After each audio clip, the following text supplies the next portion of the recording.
Welcome to the Japan Game Junk podcast. I'm so happy and thankful that you're here. Door, as read on November 12, 2025.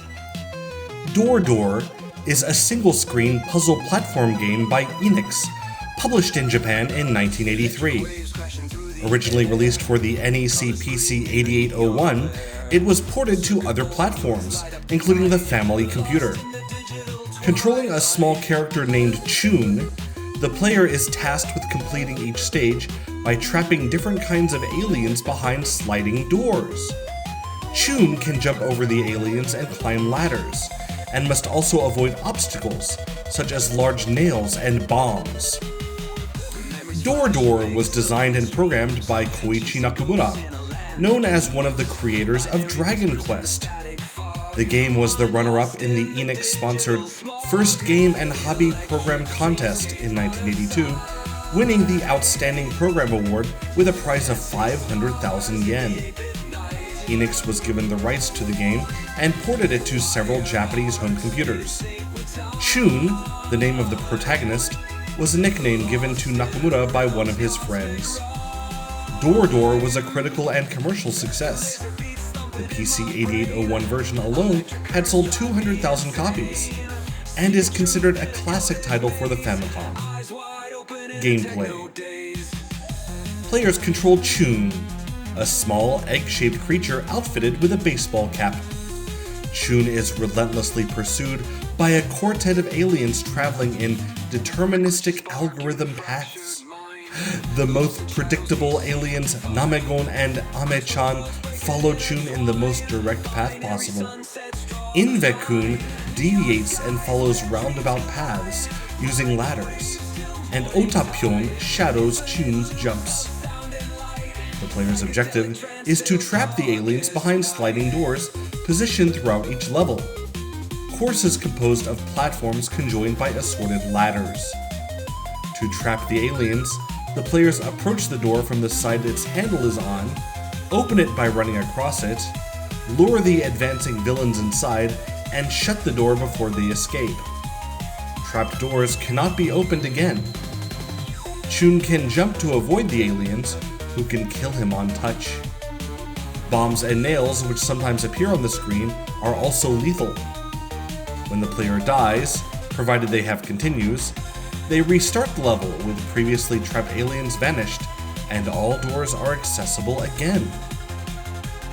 The status bar running across the top of the playing screen gives the player's score, the high score, the level number, the number of lives remaining.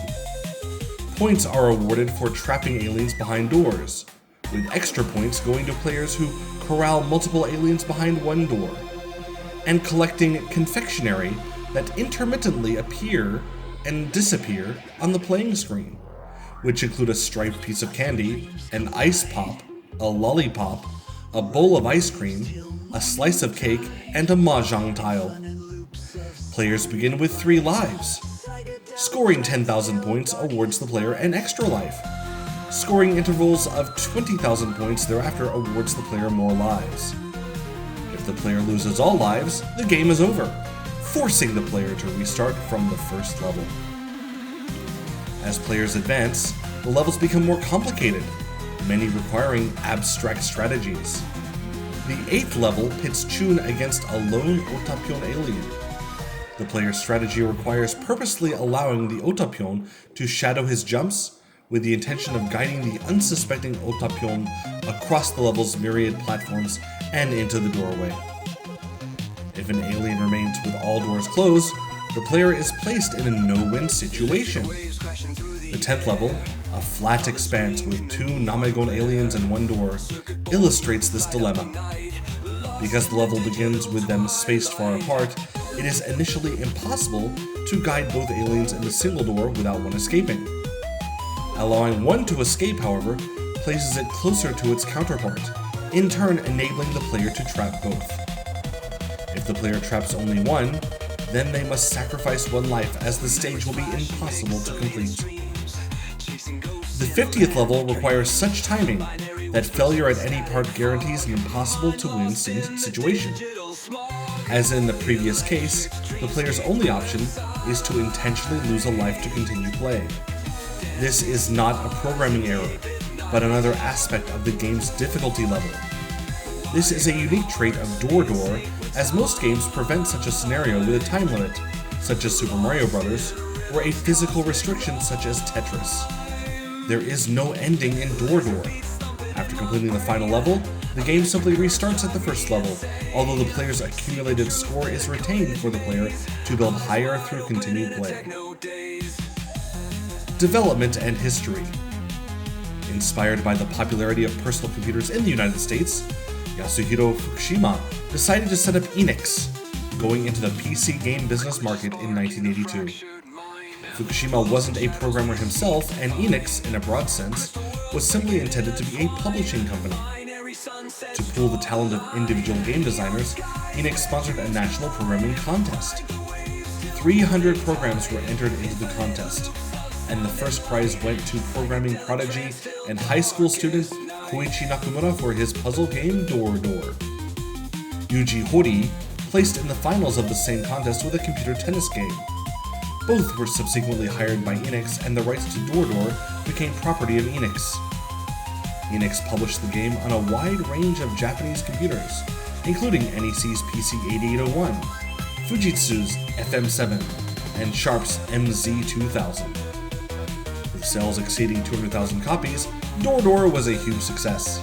The popularity of the budding console market prompted a 1985 release on Nintendo's Famicom. In 1986, Enix's third Famicom production and first role-playing game made Horii and Nakamura household names in Japan, Dragon Quest. Enix's unique approach as a game company, contracting talent for game development, then publishing the games, started a new trend in the video game industry. Like publishing companies and writers, Enix established the concept of royalties between them and their contractors. In 1984, Nakamura created a relatively exclusive contracting company christened Chunsoft in honor of Door's diminutive hero. Ports and expanded editions. An expanded version of the game, branded Door MK2, was released 2 years after the original in February 1985. The game was ported to MSX computers, NEC's PC-6001, PC-6001 Mark II, PC-6601, PC-8801 Mark II SR, Sharp's MZ1500, and Fujitsu's FM7. It features 100 levels and the option to start the game from the new set of levels, beginning with level 51. Encouraged by the rapidly increasing popularity of video game consoles in Japan, Enix also ported Door to Nintendo's Famicom. In March 2004, Chunsoft celebrated their 20th anniversary by releasing a version of Door for Japanese mobile phone networks. A faithful reproduction of the Famicom version, the application is available for the NTT Docomo FOMA 505i and 900i series phones, and can be downloaded from iChunsoft for 300 yen per month. To the right is a table of all licensed ports of Door, a modified version featuring Mean Clean, Eko Kichi in Japanese, as the main protagonist, is also featured in the 2008 visual novel 428 Shibuya Scramble as an unlockable bonus. And now the previously mentioned table of all licensed ports of Door. NEC PC-8801, Sharp MZ2000, Fujitsu FM7, NEC PC-8001 Mark II, Pasopia S7, Hitachi S1, Sharp X1, NEC PC-6001, Fujitsu FM77, NEC PC-9801, MSX Computers, Famicom, NTT Docomo FOMA 505i and 90i series of mobile phones. And that's everything on the Wikipedia entry for Door, a game with a great name, Door. It just describes exactly the gameplay. Imagine if Super Mario Bros. Were Jump, or Stomp, and perhaps even Legend of Zelda can be //. What a great idea for a game. The game also, of course, I've played. It's on the channel. You can check the link in the description. It's very similar to Hotel Mario. And it's one of the few times when the CDI reimagination of a game, being the CDI version of Hotel Mario, is better than the original. The controls in Door on the Famicom aren't so great, although it is still a fun game, and in my opinion the CDI game, including with the Mario tie-in, is a little bit more whimsical and fun to play. But anyway, Door is a great game with a great name, and you should play it. Please try it on your Fujitsu FM7 anytime you would like, as it is a great game for that computer.